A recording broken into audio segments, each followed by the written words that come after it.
प्रेम से बोली बृहस्पति देव की जय हो। बहुत समय पहले की बात है। भारतवर्ष में एक राजा राज्य करता था। वह अति प्रतापी एवं दानी था। वह प्रतिदिन मंदिर में भागवत दर्शन करने जाता था और गुरु और ब्राह्मण की सेवा भी करता था। उसके द्वार से कोई भी याचक निराश नहीं लौटते। हर दिन गरीबों की मदद करता। परंतु यह सब बातें उसकी रानी को पसंद नहीं थी। वह न व्रत करती, न किसी को एक भी पैसा दान के रूप में देती थी। वह राजा को भी ऐसा करने से रोकती थी। यह उस समय की बात है जब राजा शिकार खेलने वन को चले गए थे। महल में सिर्फ रानी और दासी थीं। उस समय गुरु बृहस्पति साधु का रूप धारण कर राजा के दरवाजे पर भिक्षा मांगने आए।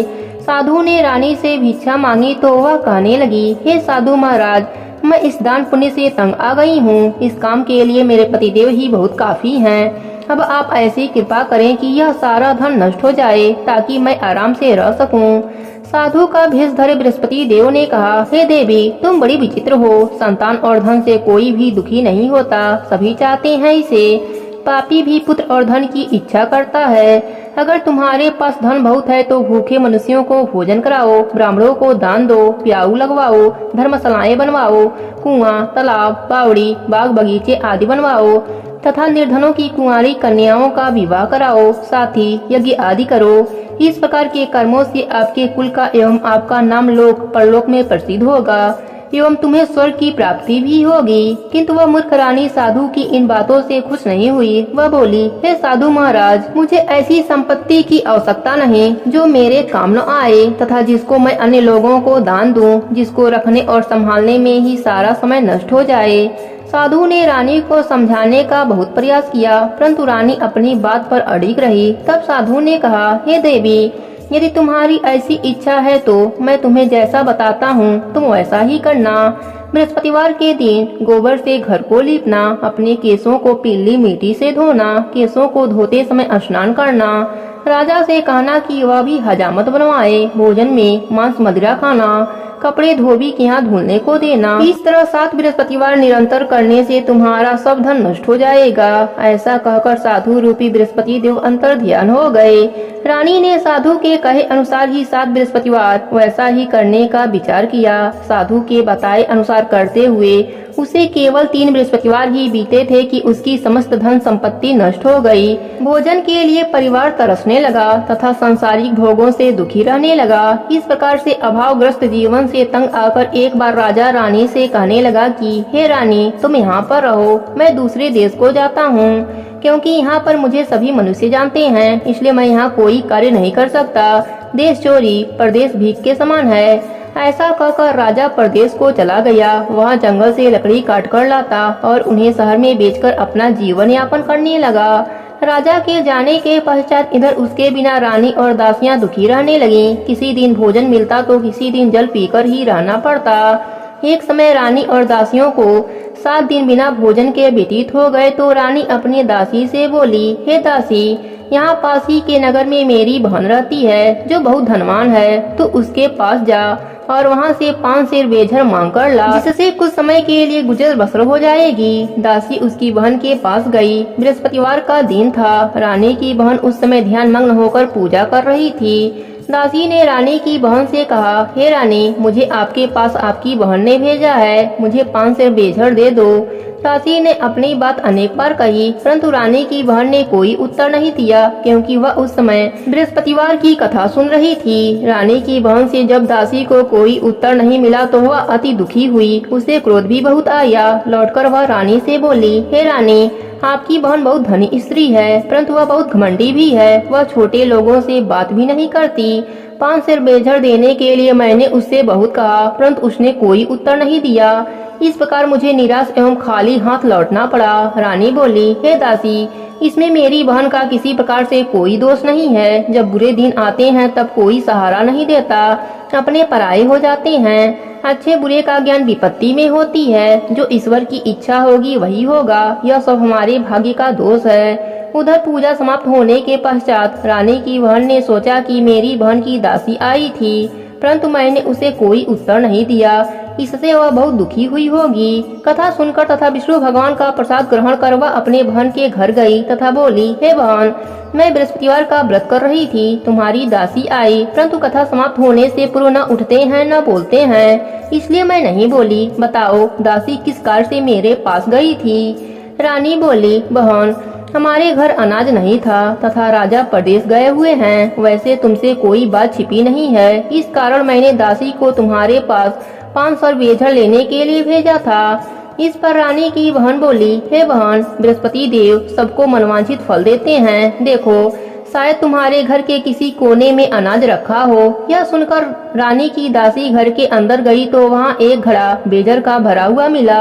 उसे बड़ा आश्चर्य हुआ, क्योंकि उसके अनुसार घर का एक एक बर्तन अन्न से खाली था। उसने बाहर आकर रानी को सारा वृत्तांत सुनाया। दासी अपने रानी से कहने लगी, हे रानी, देखो, वैसे भी हमको जब अन्न नहीं मिलता तो हम भी व्रत के समान ही रहते हैं। अगर इनसे व्रत की विधि तथा कथा पूछ ली जाए तो बृहस्पतिवार का व्रत हम भी कर लिया करेंगे। दासी के कहने पर रानी ने अपने बहन से बृहस्पतिवार व्रत, पूजन विधि एवं नियमों के बारे में विस्तार से पूछा। उन्होंने बताया, जो बृहस्पतिवार के व्रत में चने की दाल और मुनक्कों से विष्णु भगवान का केले के जड़ में पूजन कर दीपक जलाता है, पीला भोजन करता है, पीले वस्त्र धारण करता है तथा प्रेम पूर्वक बृहस्पति भगवान की कथा सुनता है, तो इस प्रकार करने से गुरु भगवान उस भक्त से प्रसन्न होते हैं, अन्य धन पुत्र देते हैं, मनोवांछित मनोकामना पूर्ण करते हैं। फिर व्रत एवं पूजन की विधि बताकर रानी की बहन अपने घर लौट गई। तत्पश्चात रानी और दासी दोनों ने निश्चय किया कि बृहस्पति देव भगवान का व्रत एवं पूजन जरूर करेंगे। 7 दिन पश्चात जब बृहस्पतिवार का दिन आया तो दोनों ने व्रत किया। घुड़सवार में जाकर चना और गुड़ बीन लाई और उसकी दाल बनाकर केले के जड़ में विष्णु भगवान का पूजन किया। अब पीला भोजन कहाँ से आए, यह सोचकर दोनों बड़ी दुखी हुई, परंतु उन्होंने व्रत किया था, इसलिए बृहस्पति देव भगवान उनसे प्रसन्न थे। एक साधारण व्यक्ति के रूप में 2 थाली में सुंदर पीला भोजन लेकर आए और दासी को देकर बोले, हे दासी, यह भोजन तुम्हारे लिए और रानी के लिए है, तुम दोनों इसे ग्रहण कर लो। दासी भोजन पाकर अति प्रसन्न हुई और रानी से बोली, हे रानी, भोजन कर लो। रानी को भोजन के विषय में कुछ नहीं पता था, इसलिए वह दासी से बोली, जा तू ही भोजन कर ले, क्योंकि तू व्यर्थ ही हमारी हंसी उड़ाती है। दासी बोली, हे रानी, एक व्यक्ति भोजन देकर गया है। रानी बोली, वह भोजन तेरे लिए देकर गया होगा, इसलिए तू ही भोजन कर। दासी ने कहा, हे रानी, वह व्यक्ति हम दोनों के लिए 2 थाली में सुंदर भोजन देकर गया है, अतः मैं और आप दोनों ही साथ साथ भोजन करेंगे। फिर दोनों ने गुरु भगवान को धन्यवाद एवं नमस्कार कर भोजन प्रारंभ किया। उसके बाद से दोनों प्रत्येक बृहस्पतिवार को गुरु भगवान का व्रत और पूजन करने लगी। बृहस्पति भगवान की कृपा से उन दोनों की भोजन एवं धन की कमी दूर हो गई, परंतु रानी फिर पहले की तरह आलस्य करने लगी। तब दासी ने कहा, हे रानी, आप पहले भी इसी प्रकार आलस करती थीं। आपको धन संभालने एवं दान देने में कष्ट होता था, इसी कारण सभी धन नष्ट हो गए और हमारी ऐसी दुर्दशा हो गई। अब गुरु भगवान की कृपा से धन मिला है तो आपको फिर आलस हो रहा है। बड़े कष्टों के बाद आपने यह धन पाया है, इसलिए आपको दान पुण्य करना चाहिए। भूखे मनुष्यों को भोजन कराओ, ब्राह्मणों को दान दो, प्याऊ लगवाओ, कुआं, तालाब, बावड़ी आदि का निर्माण कराओ, कुंवारी कन्याओं का विवाह कराओ, मंदिर पाठशाला बनवाकर दान दो, धन को शुभ कार्यों में खर्च करो, जिससे आपके कुल का सम्मान बढ़े तथा आपको स्वर्गलोक की प्राप्ति हो एवं आपके पितृ प्रसन्न हो। दासी की बात मानकर रानी ने इसी प्रकार के कर्म करने प्रारंभ कर दिए। इस प्रकार करने से उसका काफी यश फैलने लगा। कुछ दिनों के बाद एक दिन रानी और दासी आपस में विचार करने लगी कि न जाने राजा किस दशा में होंगे, उनकी कोई खोज खबर नहीं है। रानी राजा की खबर न पाकर उदास रहने लगी। गुरु भगवान से उन्होंने प्रार्थना की और भगवान ने रात्रि में राजा को सपने में दर्शन देकर कहा, हे राजा, उठ, तेरी रानी तुझको याद करती है, अब अपने देश को लौट जा। राजा प्रातः काल उठा। वह सोचने लगा कि मैं किस प्रकार रानी के पास खाली हाथ जाऊंगा। मेरे पास तो कुछ भी नहीं, स्त्री जात खाने और पहनने के ही साथी होती हैं। पर प्रभु की आज्ञा मानकर वह अपने नगर को चलने को तैयार हुआ। प्रदेश में राजा बहुत दुखी रहने लगा। प्रतिदिन जंगल से लकड़ी बीन कर लाता और उसे शहर में बेचकर अपने दुखी जीवन को बड़ी कठिनाइयों से व्यतीत करता था। एक दिन राजा दुखी होकर अपने पुराने दिनों को याद करके रोने लगा। उस जंगल में बृहस्पति देव एक साधु का रूप धरकर आए और राजा से बोले, हे लकड़िहारे, तुम इस बिरियान जंगल में किस चिंता में बैठे हो, मुझे बताओ। यह सुनकर राजा की आंखों में आंसू आ गए और वह साधु को प्रणाम कर बोला, हे प्रभु, आप सब कुछ जानने वाले हैं। इतना कहकर राजा ने साधु को अपनी समस्त व्यथा सुना दी। तब साधु रूप में गुरु भगवान राजा से बोले, हे राजन, तुम्हारी पत्नी ने बृहस्पतिवार के दिन बृहस्पति देव का अपमान किया था, जिसके कारण तुम्हारी यह दुर्दशा हुई है। अब तुम किसी प्रकार की चिंता मत करो, भगवान तुम्हें पहले से अधिक धन प्रदान करेंगे। देखो, तुम्हारी पत्नी ने बृहस्पतिवार का व्रत करना प्रारंभ कर दिया है। अब तुम भी बृहस्पतिवार का व्रत करके चने की दाल व गुड़ जल के लोटे में डालकर केले का पूजन करो, फिर कथा कहो या सुनो, भगवान तुम्हारी सभी इच्छाओं को पूरा करेंगे। साधु के वचन सुनकर राजा बोला, हे प्रभु, मुझे लकड़ी बेचने के पश्चात इतना धन भी नहीं बचता कि भोजन करने के उपरांत कुछ भी बचा सकूं। मैंने रात्रि में अपनी रानी को व्याकुल एवं व्यतीत देखा है। मेरे पास कोई साधन नहीं जिससे उसका समाचार भी जान सकूं। इसके अतिरिक्त मैं बृहस्पति देव की कथा भी नहीं जानता हूँ, जिसे कहकर या सुनकर मैं व्रत धारण कर भगवान बृहस्पति देव का पूजन कर सकूं। साधु ने कहा, हे राजा, तुम किसी बात की चिंता मत करो। बृहस्पतिवार के दिन तुम नित्य की भांति लकड़ियाँ लेकर शहर में जाओ। तुम्हें रोज से दुगुना धन प्राप्त होगा, जिससे तुम भली भांति भोजन कर लोगे तथा गुड़ एवं चने का प्रसाद खरीद कर बृहस्पति देव का पूजन भी कर सकते हो। बृहस्पतिवार की कहानी इस प्रकार है। प्राचीन समय में एक बहुत ही निर्धन ब्राह्मण था। उसके कोई संतान न थी। ब्राह्मण नित्य पूजा पाठ करता। वह स्वभाव से दयालु तथा धार्मिक विचारों वाला व्यक्ति था, परंतु उसकी पत्नी बहुत मलिनता के साथ रहती थी। वह न तो स्नान करती थी, न ठीक से कार्य करती थी। अपनी पत्नी की ऐसी आदत के कारण ब्राह्मण देवता बहुत ही दुखी रहते थे।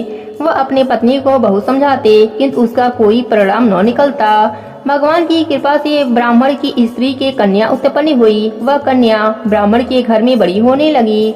वह बालिका प्रातः काल ही स्नान करके भगवान विष्णु का जप करती। बृहस्पतिवार का व्रत भी करने लगी। पूजा पाठ समाप्त कर पाठशाला जाती तो अपने मुट्ठी में जौ भर कर ले जाती और पाठशाला जाने के रास्ते में डालती जाती। भगवान बृहस्पति देव की कृपा से वही जौ सोने के हो जाते तो लौटते समय उनको बीनकर घर ले आती। एक दिन वह बालिका सूप में उन सोने के जौ को फटक कर साफ कर रही थी। तब उसकी माँ ने उसे कहा, अरे बेटी, सोने के जौ को फटकने के लिए सूप भी सोने के होने चाहिए। दूसरे दिन बृहस्पतिवार का दिन था। कन्या ने व्रत रखा और भगवान बृहस्पति देव से प्रार्थना करने लगी, हे प्रभु, यदि मैंने सच्चे मन से श्रद्धा पूर्वक आपका पूजन एवं व्रत किया हो तो कृपया मुझे सोने का सूप दे दीजिए। बृहस्पति देव ने उसकी प्रार्थना स्वीकार कर लिया। नित्य की भांति वह कन्या जौ फैलाती हुई पाठशाला चली गई। पाठशाला से लौटकर जब वह जौ बीन रही थी तो बृहस्पति भगवान की कृपा से उसे सोने का सूप प्राप्त हुआ। उस सोने के सूप को वह घर ले आई और उससे जौ साफ करने लगी, परंतु उसकी माँ का आचरण वैसा ही रहा।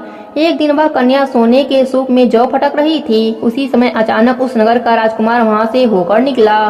कन्या के रूप एवं कार्य को देखकर राजकुमार कन्या पर मोहित हो गया। राजमहल लौटकर राजकुमार अन्न और जल त्याग कर उदास होकर लेट गया। राजा को जब अपने पुत्र द्वारा अन्न जल त्यागने का समाचार ज्ञात हुआ तो अपने मंत्रियों के साथ वह राजकुमार के पास आए और बोले, हे बेटा, तुम्हें किस बात का दुख है? किसी ने तुम्हारा अपमान किया है अथवा कोई और कारण है? मुझे बताओ, मैं वही करूँगा जिससे तुम प्रसन्न हो जाओ। राजकुमार ने अपने पिता की बातें सुनी तो वह बोला, आपकी कृपा से मुझे किसी प्रकार का कष्ट नहीं है। किसी ने मेरा अपमान भी नहीं किया है, परंतु मैं उस कन्या के साथ विवाह करना चाहता हूँ जो सोने के सूप में जौ फटक रही थी। यह सुनकर राजा आश्चर्य में पड़ गया और बोला, हे राजकुमार, इस तरह की कन्या का पता तुम लगाओ, मैं तुम्हारा विवाह उसके साथ अवश्य करवा दूंगा। तब राजकुमार ने प्रसन्न होकर राजा को उस ब्राह्मण कन्या के घर का पता बताया। राजा के आदेश पर मंत्री उस कन्या के घर गए और राजा का आदेश ब्राह्मण को कह सुनाया। कुछ ही दिन बाद ब्राह्मण कन्या का विवाह राजकुमार के साथ हो गया। घर से कन्या के विदा होते ही उस ब्राह्मण के घर में पहले की ही तरह निर्धनता वास करने लगी। अब भोजन के लिए अनाज भी बड़ी मुश्किल से मिलता था। एक दिन दुखी होकर ब्राह्मण देवता अपने बेटी से मिलने गए। बेटी पिता की ऐसी अवस्था को देखकर अत्यंत दुखी हुई और अपने माँ का समाचार पूछा। ब्राह्मण ने पुत्री को सभी हाल कह सुनाया। पुत्री ने अपने पिता को बहुत सा धन देकर विदा कर दिया। इस प्रकार ब्राह्मण का कुछ समय सुख पूर्वक व्यतीत हुआ, लेकिन धन समाप्त होने के बाद स्थिति पहले की तरह हो गई। ब्राह्मण फिर अपने पुत्री के यहाँ गया और उससे सभी हाल कह सुनाया। पुत्री बोली, हे पिताजी, आप अपने साथ माताजी को यहाँ लाओ, मैं उन्हें यह विधि बता दूंगी जिससे दरिद्रता दूर हो जाए। ब्राह्मण देवता अपने पत्नी को साथ लेकर राजमहल अपनी पुत्री के पास पहुँचे तो पुत्री अपने माँ को समझाने लगी, हे माँ, तुम सुबह उठकर सर्वप्रथम स्नान आदि करके भगवान विष्णु का पूजन किया करो तो सब निर्धनता दूर हो जाएगी। परंतु उसकी माँ ने उसकी एक न मानी। वह सुबह उठकर सर्वप्रथम अपने पुत्री का बचा हुआ जूठन खा लेती थी। एक दिन उसकी बेटी को अपने माँ पर बहुत गुस्सा आया। उसने एक रात एक कोठरी से सारा सामान निकलवाकर अपने माँ को उसमें बंद कर दिया। प्रातः कोठरी से अपने माँ को निकालकर तथा स्नान आदि करा के पूजा पाठ करवाया तो उसकी माँ की बुद्धि ठीक हो गई। इसके बाद वह प्रतिदिन पूजा पाठ करती और प्रत्येक बृहस्पतिवार को व्रत भी रखने लगी। इस व्रत के प्रभाव से उसकी माँ भी अत्यंत धनवान तथा पुत्रवती हो गई और वह बृहस्पति देवता की कृपा से वृद्धा अवस्था में मृत्यु को प्राप्त कर स्वर्गलोक को गई। वह ब्राह्मण भी सुख पूर्वक इस लोक का सुख भोग कर स्वर्गलोक को प्राप्त हुआ। इस प्रकार कहानी कहकर साधु देवता वहाँ से अंतर ध्यान हो गए। धीरे धीरे समय बीत गया तथा बृहस्पतिवार का दिन आ गया। लकड़ीहारा रूपी राजा जंगल से लकड़ी काटकर किसी शहर में बेचने गया। आज उसे और दिनों से अधिक धन मिला। राजा ने चना गुड़ आदि लाकर भगवान विष्णु का पूजन किया तथा बृहस्पतिवार की व्रत किया। उस दिन से उसके सभी कष्ट दूर हो गए, परंतु अगले बृहस्पतिवार को वह व्रत करना भूल गया। इस कारण बृहस्पति भगवान उससे रुष्ट हो गए। उस दिन उस नगर के राजा ने विशाल यज्ञ का आयोजन किया तथा अपने समस्त राज्य में घोषणा करवा दी कि कोई भी मनुष्य अपने घर में भोजन न बनाए न आग जलाए। सब लोग मेरे यहाँ भोजन करने आए। इस आज्ञा को जो नहीं मानेगा उसको सूली पर लटका दिया जाएगा।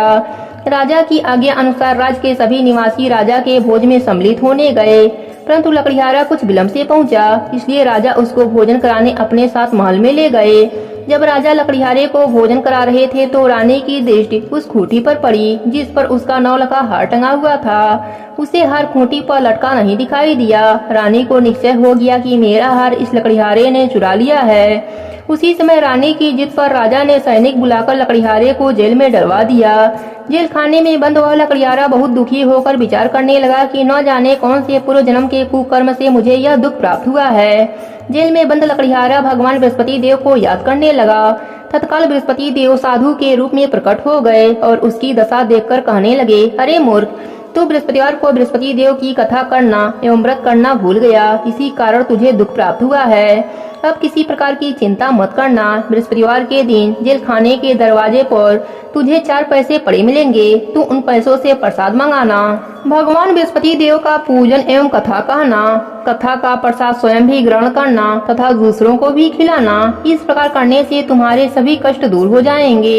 अगले बृहस्पतिवार राजा को जेल के द्वार पर 4 पैसे पड़े मिले। राजा ने पूजा का सामान मंगाकर कथा कही और प्रसाद बांटा। उसी रात बृहस्पति देव ने उस नगर के राजा को सपने में दर्शन देकर कहा, हे राजा, तूने जिस आदमी को जेल खाने में बंद रखा है वह निर्दोष है, वह राजा है, उसे छोड़ दो।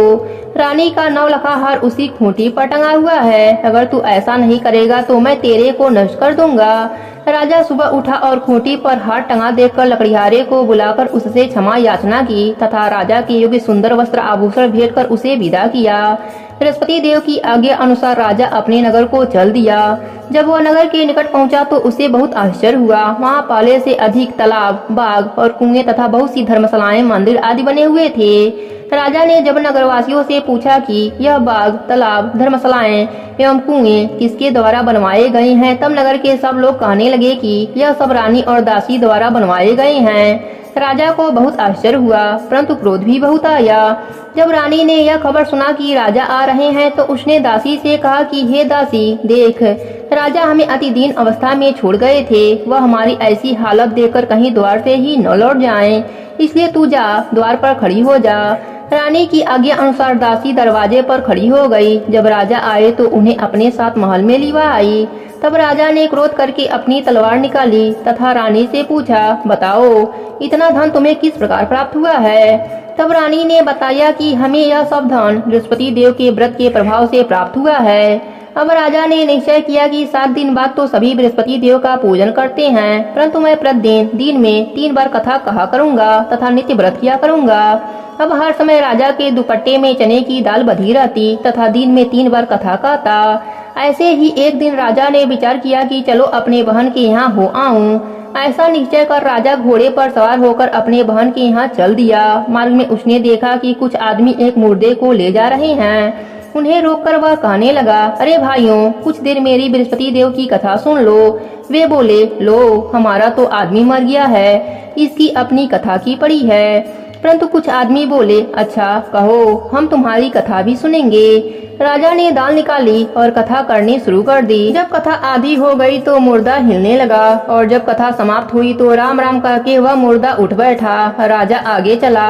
उसे चलते चलते शाम हो गई। आगे मार्ग में उसे एक किसान खेत में हल चलाता हुआ मिला। राजा उससे बोला, अरे भैया, तुम मेरी बृहस्पतिवार की कथा सुन लो। किसान बोला, जब तक तेरी कथा सुनूंगा तब तक 4 हरैया जोत लूंगा। जाओ भैया, अपनी कथा किसी और को सुनाना। राजा आगे चलने लगा। राजा के हटते ही किसान के बैल पछाड़ खाकर गिर गए और किसान के पेट में बहुत तेज दर्द होने लगा। उसी समय किसान की माँ रोटी लेकर आई। उसने जब यह देखा तो अपने पुत्र से सारा हाल पूछा। बेटे ने सारा हाल बता दिया। किसान की माँ दौड़ी दौड़ी घोड़े पर सवार राजा के पास गई और उससे बोली, मैं तेरी कथा सुनूंगी, तू अपनी कथा मेरे खेत पर ही चलकर कहना। राजा ने लौटकर किसान के खेत पर जाकर कथा कही, जिसे सुनते ही बैल खड़े हो गए तथा किसान का पेट का दर्द भी बंद हो गया। और फिर राजा अपने बहन के घर पहुंचा। बहन ने भाई की खूब आव भगत की। दूसरे दिन सुबह राजा जगा तो उसने देखा कि सब लोग भोजन कर रहे हैं। राजा ने अपने बहन से पूछा कि ऐसा कोई मनुष्य नहीं है जिसने भोजन न किया हो, जो मेरी बृहस्पतिवार की कथा का श्रवण कर ले। तो बहन बोली, हे भैया, यह देश ऐसा ही है। यहाँ के लोग पहले भोजन करते हैं, बाद में कोई अन्य काम करते हैं। अगर पड़ोस में कोई हो तो देख आती हूँ। ऐसा कहकर बहन चली गई, परंतु उसे कोई भी ऐसा व्यक्ति नहीं मिला जिसने भोजन न किया हो।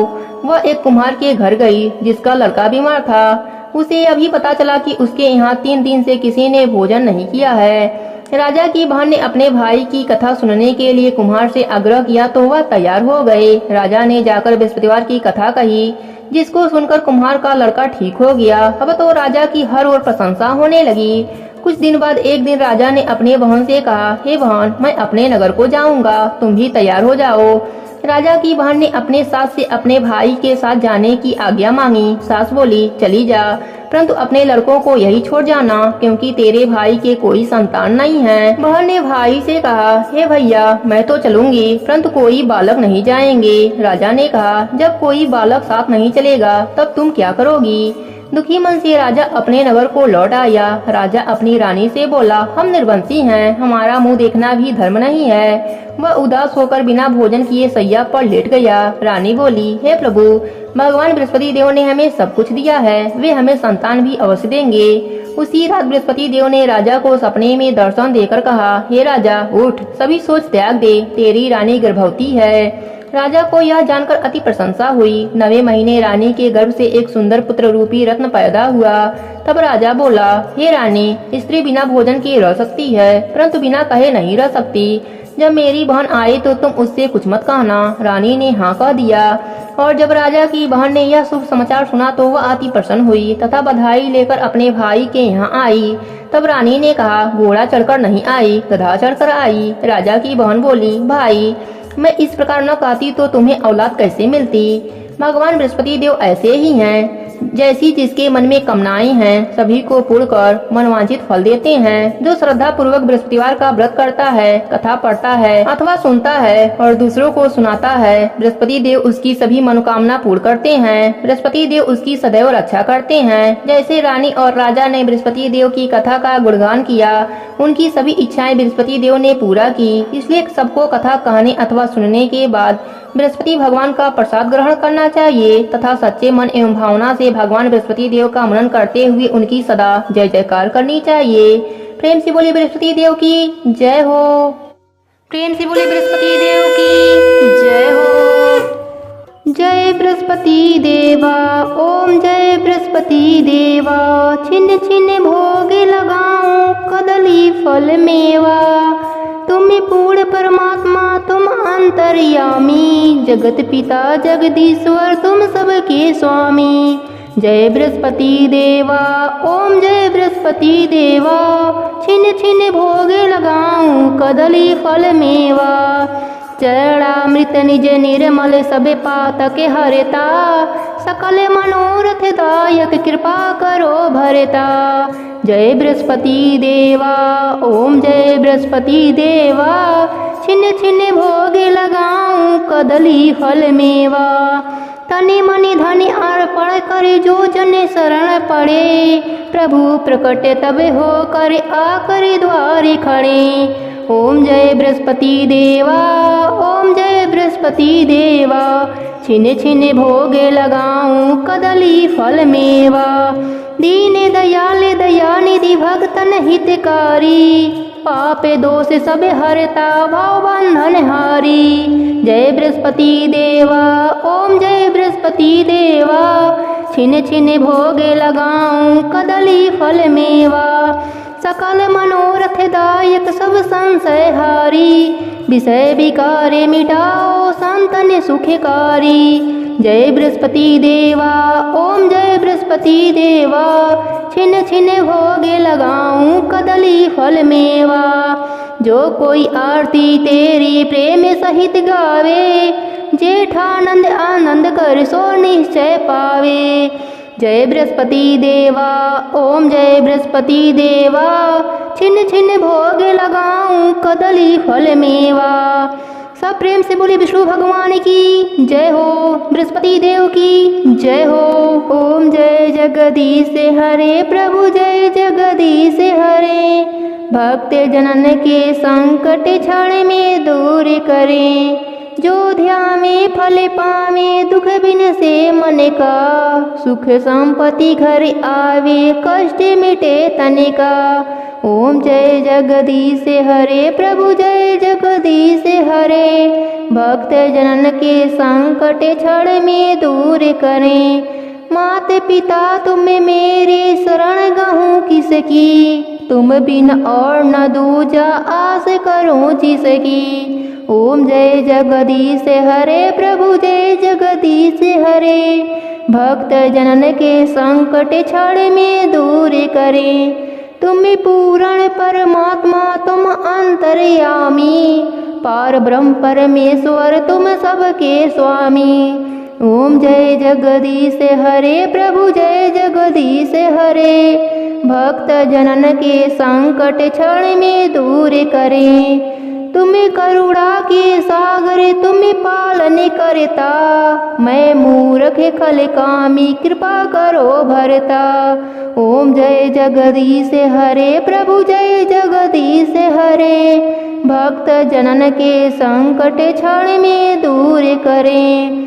तुम हो एक अगोचर सबके प्राणपति, किस विधु मिलूं दया मैं तुमको मैं कुमति। ओम जय जगदीश हरे प्रभु जय जगदीश हरे, भक्त जनन के संकट क्षण में दूर करें। दीन बंधु दुख हरता तुम रक्षक मेरे, अपने हाथ उठाओ द्वारे पड़ा तेरे। ओम जय जगदीश हरे प्रभु जय जगदीश हरे, भक्त जनन के संकट क्षण में दूर करें। विषय विकार मिटाओ पाप हरो देवा, श्रद्धा भक्ति बढ़ाओ संतन की सेवा। ओम जय जगदीश हरे स्वामी जय जगदीश हरे, भक्त जनन के संकट क्षण में दूर करें। प्रेम से बोले विष्णु भगवान की जय हो।